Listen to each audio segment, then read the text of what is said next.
Then state your name and affiliation before asking your question, and please direct your question to a specific student athlete.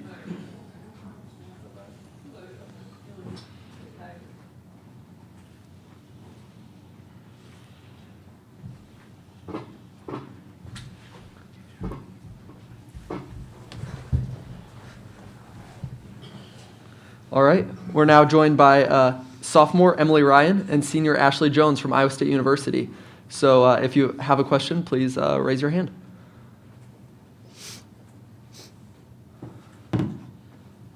Tommy Birch, Des Moines Register. This is for Ashley and Emily. I believe over the summer or the off season, Coach Fennelly, or maybe it was one of you guys, put up the score of the Texas A&M game on the scoreboard and left it on at the practice facility. Is that right? Yeah, Coach Fennelly had the score up on the scoreboard during our practices, and on the back of our shirts it said "Remember the Alamo" and had the score on it. So just kind of a mental reminder of where we were last year and kind of what we don't want to do again this year, and just taking that next step forward and use it as motivation. That was during summer workouts? Yeah. How much did that motivate you guys, this is for both of you, to, I guess, like you had said, not have that happen again? Let's start with Emily.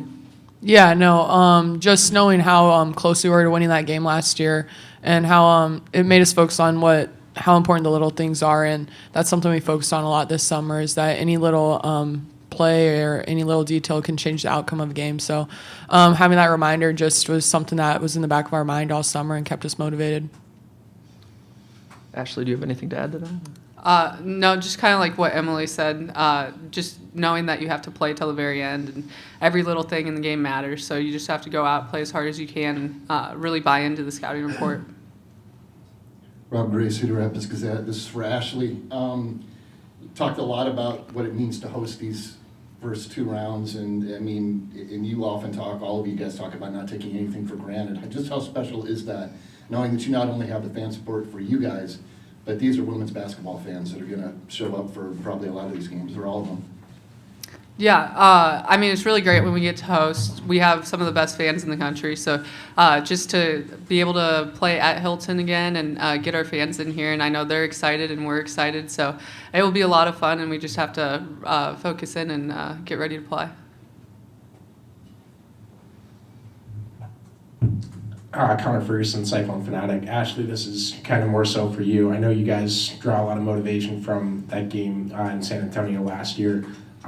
If you kind of go back to 2019 when you guys hosted here and lost to Missouri State in the round of 32, does that kind of stay in your mind, keep the motivation of like nothing's guaranteed in this tournament, it's still a tournament at the end of the day?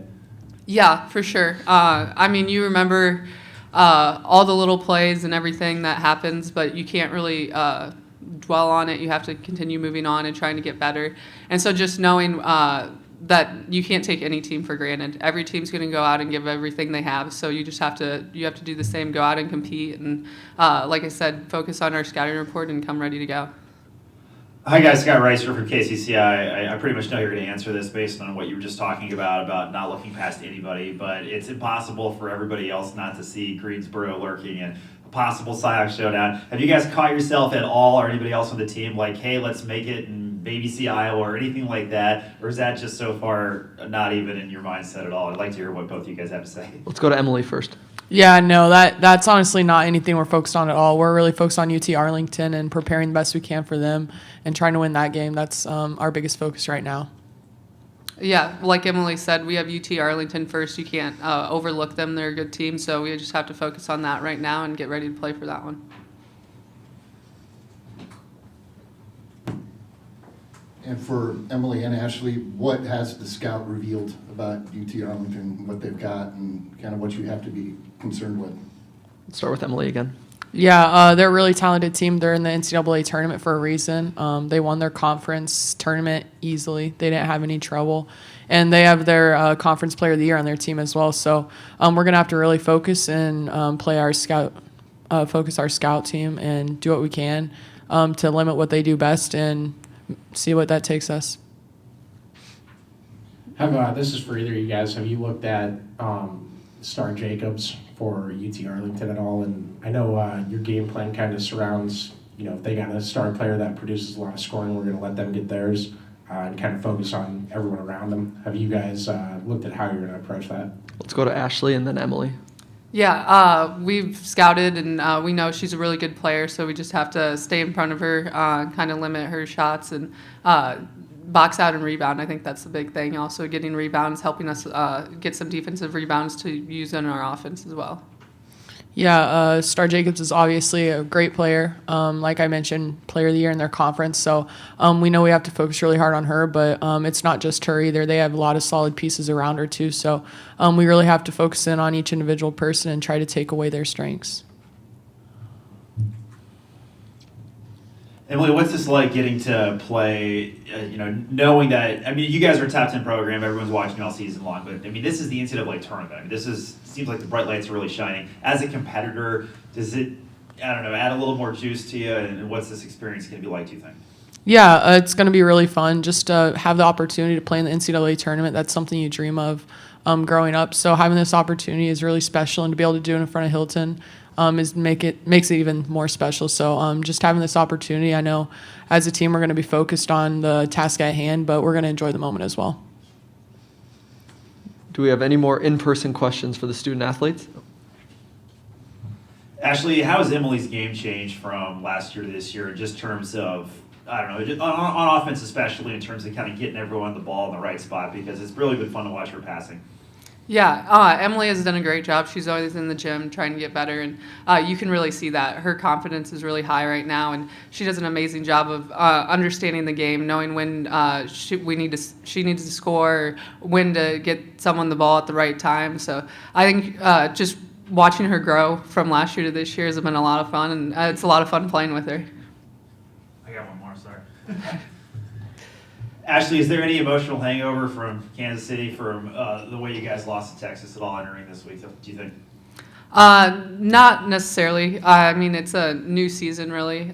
You got to learn from what happened in the Texas game and use that to help us as we move forward, knowing that when you lose, you're done, and you just have to go into every game like it could be your last and give it everything you have. All right, we'll now move to remote. So if you are joining us remotely, please use the raise hand function if you would like to ask a question.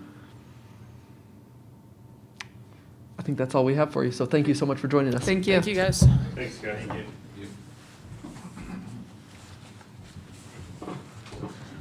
A recording of this press conference will be available in the NCAA Digital Media Hub at www.ncaa.veritone.com. Transcripts are provided by ASAP and will be posted shortly. Thank you for joining us.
Test, test. Okay. All right, just as a reminder, please make sure your phone is on silent before we begin. For those joining us remotely, we'll take in-person questions first, then we'll move to Zoom. If you have a question remotely, please use the raise hand function, and we will call on you. Please wait for the mic holder to get to you, then state your name and affiliation before asking your question, please.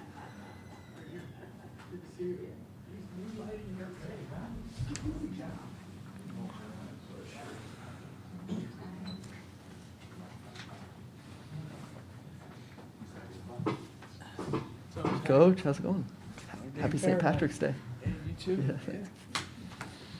Yeah. All right, let's get started. Coach, if you'd like to begin with an opening statement, then we'll take questions. Just beyond excited to be in this situation.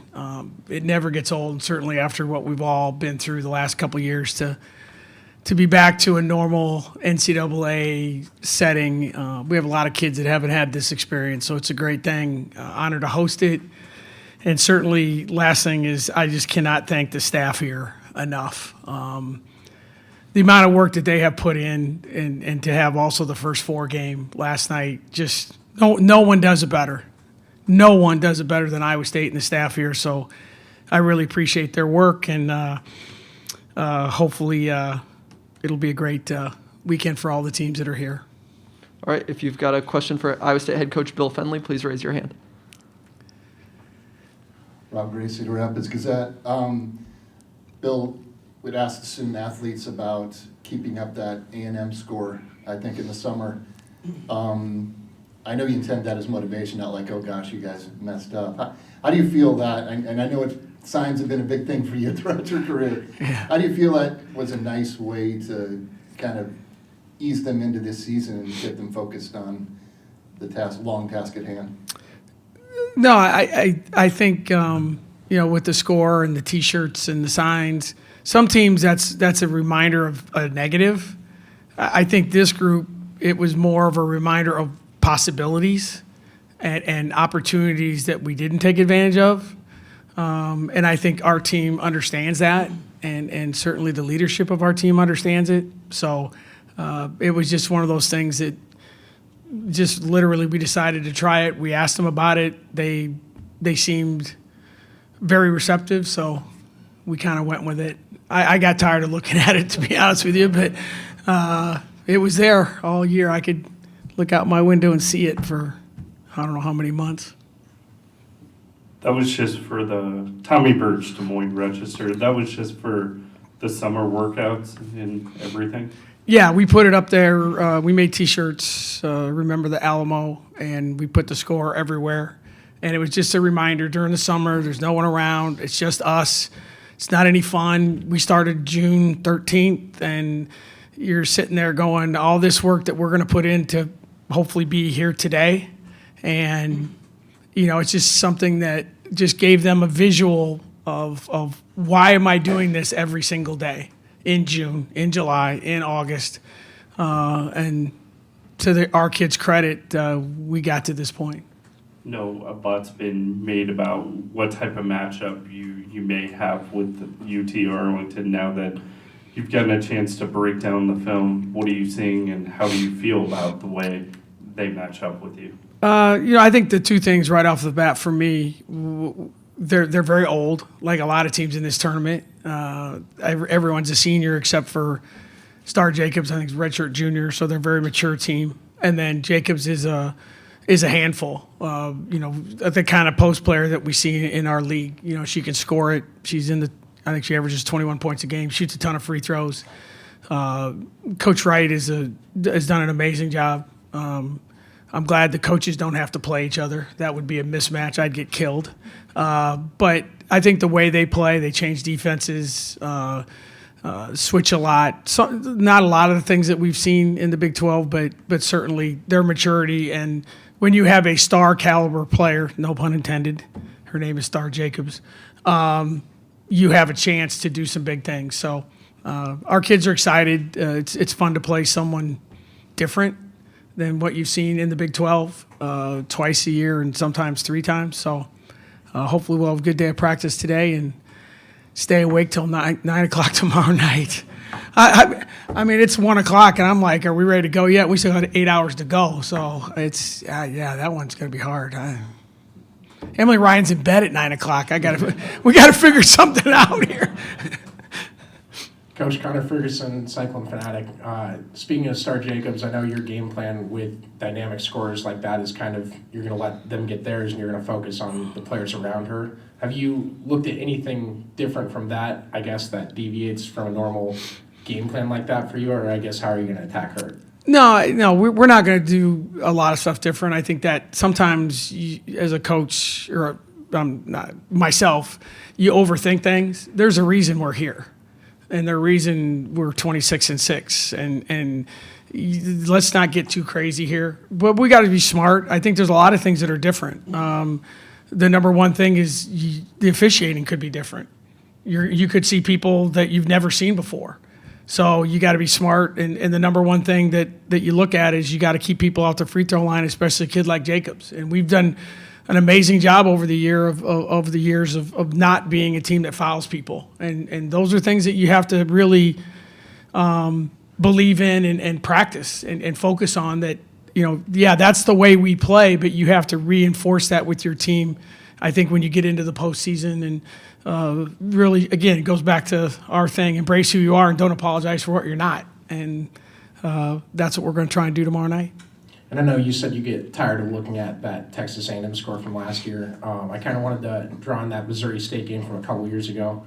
Does it kind of serve those two things? I know you're not going to overlook any team, and your team's not going to overlook any team. But does that serve as like a motivation and a constant reminder that anything can happen in this tournament? I don't know so much about the Missouri State thing. I think anyone who follows college basketball or sport knows that anything can happen. That's the beauty of this event. And that's the March Madness part. The madness is what this is about. And whether it's the men's side, the women's side, we've all seen it. We've all been a part of it. And the thing that I tell our players every year when we get into this situation is you just want to play as hard as you can, play as well as you can, so that when, obviously, at some point the season does end, you feel like you played the best you could play. And everyone in this tournament is going to lose except for one team at the end. We all know that. So just don't walk out of – I'm a big what-if person, No what-ifs. Avoid the what-ifs in your life as much as you can.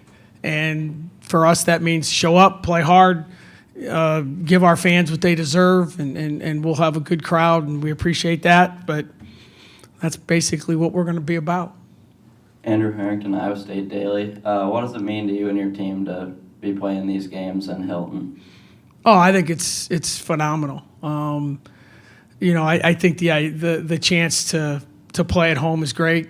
But I think for us, it's a great way to showcase our university, our community on a national stage. I think it says a lot about our fan base. I think it says a lot about our team. I think it says a lot about the commitment our university and our departments made to our program, not just this year, but forever. And I think, as I said at the beginning, that's why we run these events better than anyone else. We know how to do it. We have people that are committed to it, and our players. It's fun and I think the other thing, Andrew, that's fun is to walk in, and even though it's home, it's like you got some new furniture. Got some cute little signs everywhere, and there's all kinds of stuff in the locker room, and it's like when I leave town, I come home, my wife bought something else, while I was out recruiting for a month, but it's a combination of both. It's great to be here, but it's great that it's different. I don't know if I explained that right, but it's really, damn, this is so cool. I just think this is like the greatest thing ever. So sorry. It's just, you guys know me. Go ahead. Hey, Coach, Scott Reister, KCCI. And I agree with you. It's fun to see the food they're serving us. It's great. Here you go. See? Exactly. See? Right, we'll take it. Whatever we can do to make you guys happy. That's. We appreciate it. Yeah. Emily Ryan, 11 assists away from the school's all-time single-season record. I didn't realize she was so close. I didn't either. Yeah, looking at the game notes, and she's already had the single-game record. How is she able to set her teammates up so well at such a young age, and also what does that do for the offense? Emily Ryan I've said this many times. I think if you defined, Googled, whatever, point guard, it's a picture of her.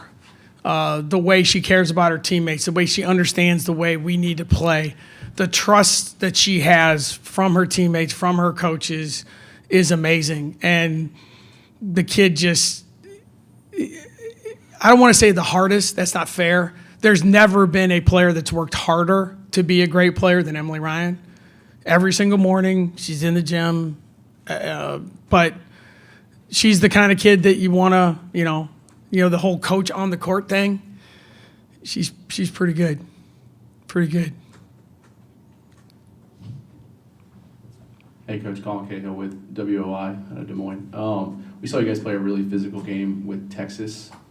Is there a happy medium that you would like that to translate over into the next game? Obviously, UTA plays a different style of basketball, but is there a happy medium of what you would like to see them, how that translates to the next game? Yeah, I think for us it's about playing the game with some flow. Trying to learn to play through contact a little bit better. I thought we did it better in the game. The first 2 times we played Texas, we did not do it, and that was my fault. I didn't have them ready to do the things we needed to do. I thought we did in the tournament. Obviously disappointed in the outcome, but I thought we handled it better. I thought we helped each other better. I thought, when you play against pressure defensive teams, everyone's like, well, it's the quarterback's fault. Well, someone needs to block for the quarterback. Or, it's the point guard's fault. Well, someone needs to get open, So I thought we did a better job of that. And if we can do that tomorrow night, you're right. Arlington doesn't play that. But it's still, you still got to get in your offense better. You got to have a little bit of flow. And I think that game, hopefully, even though we lost the game, I do think we learned a lot from it. I really do. Have you noticed the success that you guys have had this season having an impact when you've gone out and recruited throughout the year? Yeah, I think it's helped some. I think, to be honest with you, Tommy, I think our recruiting has been benefited because of the longevity of our success. Our when you start talking about stability and the way our university embraces our program, the leadership of our university, our community, all those things go into it. But sure, this year has given us another boost. And I think as a whole, as a university, it started in the fall with what Coach Campbell's team, and then what TJ's doing and what wrestling's doing, and all of that stuff just adds to what we can say to a prospective student athlete and their parents about, this is an opportunity for you. So we've gotten a little extra certainly this year, but I think it's been pretty consistent, hopefully. Any more questions in person for Coach? Yes, sir. Go ahead. I don't want to break any rules here. You got to have a microphone and, geez, got the mood lighting going on. This is like cool. Nice. It's very nice. Yeah, it is very nice. You've coached for a couple of years now. Thank you. That's very nice. Is there a type of brand of basketball that you see that comes out of the Sun Belt where UTA? Are they kind of unique at all? Are you used to playing teams out of the Sun Belt at all, and what style of basketball they play? No, we really haven't played a lot of Sun Belt teams. But I think what you see is they're very athletic. They like to pressure the ball. You might have a little bit of undersized post players, but usually very skilled point guard play. The really good teams that come out of the Sun Belt are like Troy last year, like UTA this year, experienced, rebound the ball well. Even though undersized, their guards historically are guards that can rebound and invert their offense a little bit more. And usually they'll have, like the Milton kid, a dynamic point guard that can get you off the bounce. That seems to be the kind of teams that we've seen over the years. And I know Troy had an amazing game against A&M last year. So I think that even though we haven't played a lot of them, that's the style that seems to be more prevalent in that league. Any more questions for Coach? All right, we don't have any remote questions, so thank you, Coach, for joining us. Thank you all. Appreciate your time today. Happy St. Patrick's Day. This press conference will be available in the NCAA Digital Media Hub at www.ncaa.veritone.com. Transcripts are provided by ASAP and will be posted shortly. Thank you for joining us.